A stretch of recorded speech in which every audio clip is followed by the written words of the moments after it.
Price Lord everyone. இன்றும் கூட முக்கியமான ஒரு விஷயத்தை ஷேர் பண்ண விரும்புகிறேன்.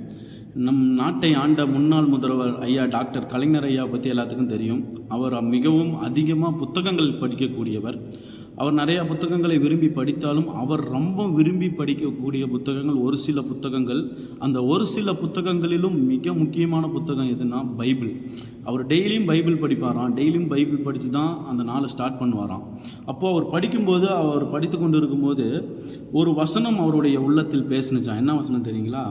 மத்தேயு எழுதின சுவிசேஷ புத்தகம் 10ஆம் அதிகாரம் வசனம் 8 இப்படியாக சொல்லுகிறது: வியாதி உள்ளவர்களை சொஸ்தமாக்குங்கள், குஷ்டரோகிகளை சுத்தம் பண்ணுங்கள், மரித்தோரை எழுப்புங்கள், பிசாசுகளை துரத்துங்கள், இலவசமாய் பெற்றீர்கள், இலவசமாய் கொடுங்கள்.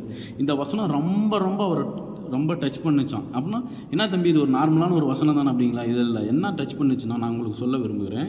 அந்த வசனத்தில் கடைசியாக வருகிற 2 லைன் என்ன சொல்லுதுன்னா, இலவசமாய் பெற்றீர்கள், இலவசமாய் கொடுங்கள்.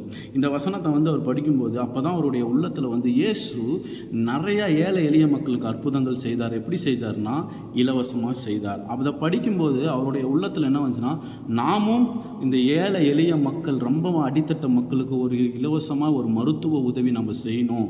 அவங்களுக்கு அவங்களுடைய உயிரை காப்பாற்றுறதுக்கு, ஒரு ஃபஸ்ட் எய்டுக்கு, ஒரு முதல் உதவி செய்கிறதுக்கு ஒரு இலவசமாக நம்ம எதாவது செய்யணுங்கும் போது தான் அவருடைய எண்ணத்தில் உதயமானது தான் ஆம்புலன்ஸ். அந்த 108 ஆம்புலன்ஸ் இருக்குதுங்களா, அது. அந்த 108 எப்படி வந்துச்சு நான் உங்களுக்கு சொல்ல விரும்புகிறேன். அந்த 108 எப்படி தெரியுமா வந்துச்சு? இந்த வசனத்தை தான் அவர் அந்த 108ஆக வைத்திருக்கிறார். எப்படி தம்பி நீ சொல்கிறேன்னு பார்த்தீங்கன்னா, நீங்கள் நல்லா பாருங்கள். மத்தேயு 10ஆம் அதிகாரம் 8ஆம் வசனம், 10:8 ரெண்டையும் இணைச்சிங்கன்னா 108. இந்த வசனத்தை, இந்த அதிகாரத்தை, இந்த வசனத்தை வச்சு தான் அந்த ஆம்புலன்ஸுக்கு அவர் 108ங்கிற ஒரு நம்பரை கொடுத்தார். ஆமென். அவர் நம்மளுடைய வாழ்க்கையில் இந்த வசனம், இந்த பைபிள் ரொம்ப முக்கியமானதாக இருக்குது. இந்த பைபிள், இந்த வசனம் ஒரு மதத்தை சார்ந்தது கிடையாது. ஏதோ ஒரு புனித நூல் கிடையாது. ஒரு மதத்துக்கு மட்டும் சொந்தமானது கிடையாது இந்த பைபிள். இது ஜீவனுள்ள வார்த்தை. இது ஏதோ ஒரு பிரிண்ட் அடிக்கப்பட்ட அச்சடிக்கப்பட்ட ஒரு கிடையாது. இந்த வார்த்தைக்கு ஜீவன் உண்டு. இந்த வார்த்தையில் வல்லமை உண்டு. இந்த வார்த்தை இன்றும் ஜீவிக்கிறது. இந்த வார்த்தையை படிக்கும்போது நம்மளுடைய வாழ்க்கை மாற்றப்படுகிறது. இந்த வார்த்தைக்கு நம்ம படிக்கும்போது நம்மளுடைய கேரக்டர் மாறுகிறது. நம்மளுடைய விட முடியாத தீய எண்ணங்கள், தீய செயல்கள் இந்த வார்த்தையின் மூலிமா கடவுள் நம்ம கூட பேசுகிறவராக இருக்கிறார்.